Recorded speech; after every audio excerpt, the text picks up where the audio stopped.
I mean, it's fine to exercise. It's great to exercise. That's brilliant. That's very good for your mental health to exercise, particularly kind of vigorous exercise where you sweat a bit, because it gives your nervous system a good workout and you get the full expression of your um, sympathetic nervous system.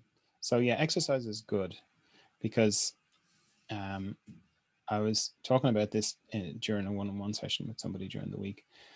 And that, just very quickly, your nervous system is divided into a couple of different bits, right? So you've got the bit you've got control over. So that's your voluntary nervous system. So me moving my hands around, that's me working my nervous system. Okay. So that's one bit. Okay.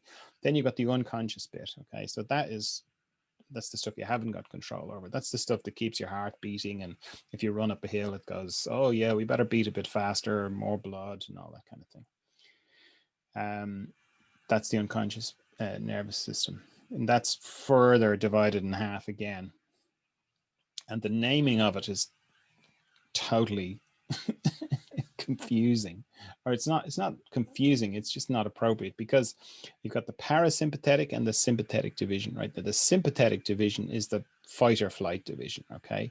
Now, why you would call that the sympathetic division? It's not, doesn't, sympathetic is like calming. Oh, it's all right. But whereas really it's like the red alert system. They should have called it the red alert system, So anyway, you got the sympathetic division and the parasympathetic division. So the parasympathetic division is to do with digestion and resting and sex. And it just kind of floats along a bit like a sort of a hippie, it's just like very relaxed. It's not active. Okay. And then the sympathetic division just lies kind of, this is going back to when it was designed or how it evolved. It's dormant. Okay. And then if you find yourself in danger, so let's say you're in the jungle and suddenly there's a tiger and it starts to chase you, then suddenly it's like a life raft, the ripcord is pulled on. Suddenly it goes from being nothing to being everywhere. Your sympathetic division just fires across. It's mechanically, it's very active. Chemically, it's very active, meaning that the way the neural net that the sympathetic division fires on, it's like having, you put one plug in and all the Christmas lights on the house come on at the same time. Okay. Chemically, it's the same. It's like, striking a match and the whole house burns to a crisp like that does in a cartoon, like that. It's very similar. And it has to be like that because you need huge amounts of extra energy to get away from the tiger. Now, the thing is, we don't have tigers anymore chasing us. We're very rarely in physical danger. But our mind doesn't differentiate between a tiger and the gas bill, right? It still kind of goes danger, and the sympathetic division fires. And when the sympathetic division fires, it completely overwhelms the parasympathetic division. So you can have it, but that you can have like when your sympathetic division is in full flight, your digestion just shuts down and you're wide awake, very awake. Okay. But the thing is, it's a gas bill, so it doesn't fire the same way it would if you really did have to run away from a tiger. So it kind of half fires, it kind of splutters a bit. Okay. And then, you go to work and the boss looks at you a bit funny and you're a bit afraid you're going to lose your job. So it gets fired again. And then you go to a restaurant and, you forget to bring your wallet or your purse, and you start to worry about whether you're going to have enough money on you to pay the bill for the food, so it fires again. So you get all these little firings. Okay. So it's not, you don't get a full expression.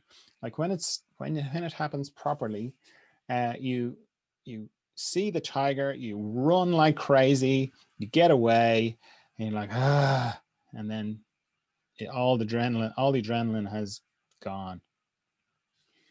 But we have all these little firings all the time. So that's why vigorous exercise is good, because it actually can give you can burn off a lot of the adrenaline through a bit of vigorous exercise.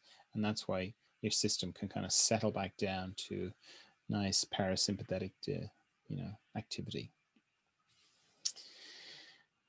So exercise is good, but if you're exercising to try and control things, that's not going to help really. You're just going to you'll go to the gym, you'll have a great workout, and you'll have a nice full expression of your sympathetic division. You'll burn off all the adrenaline, and then you'll come home and you'll look at Facebook, and there'll be some other thing like, oh, this big thing that was a certainty is no longer a certainty. It's gone. And you're like, oh no, and it's all back, So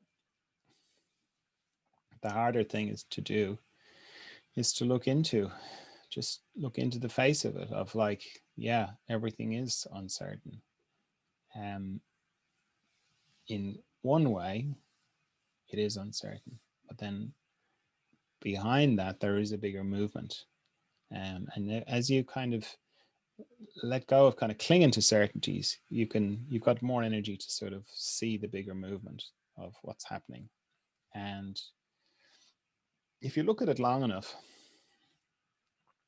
it starts to become comforting, of this thing of that there is something going on, that there is I don't want to call it intelligence, because that doesn't really describe it, but there is some big thing, big movement happening, and it just has a feeling of that it knows what it's doing, or that it has a plan.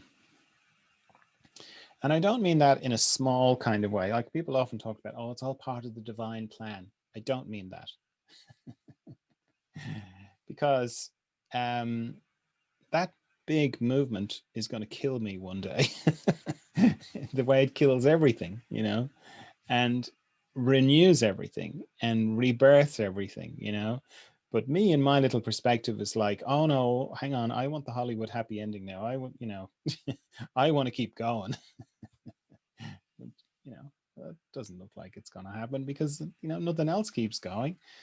I mean, okay, maybe I'm going to be the person that's going to live forever, but it doesn't look like it. Everybody else seems to die, so I'm probably going to die as well. Okay, and really, it's all like everything I've been talking about is all to do with this illusion that we live in anyway, and the illusion disappears for me every night anyway. So that's not okay, it's part of. It's almost like using the illusion to see the fingerprints of this bigger thing, that I'm talking about. And that seeing the movement of this bigger thing helps me when I go into my inner self to see my kind of connection with that. But that's me. Like I've got a good sense of that because I've spent a lot of time with that. If you don't have that, that would make it all very much harder. And I don't know how you can engender that in yourself except to look for it. But for me, I think I was just lucky. Like in my teenage years, it just was very apparent to me, and it has been ever since. But if you didn't have that, I don't know how you could make yourself have that. Except that there's something has brought you here. Something has made you watch this video or join this group, or so some part of you hears the call of that big movement. So the more you focus on that, the more you follow the kind of intuition that sort of brought you here, the more apparent that will become for you.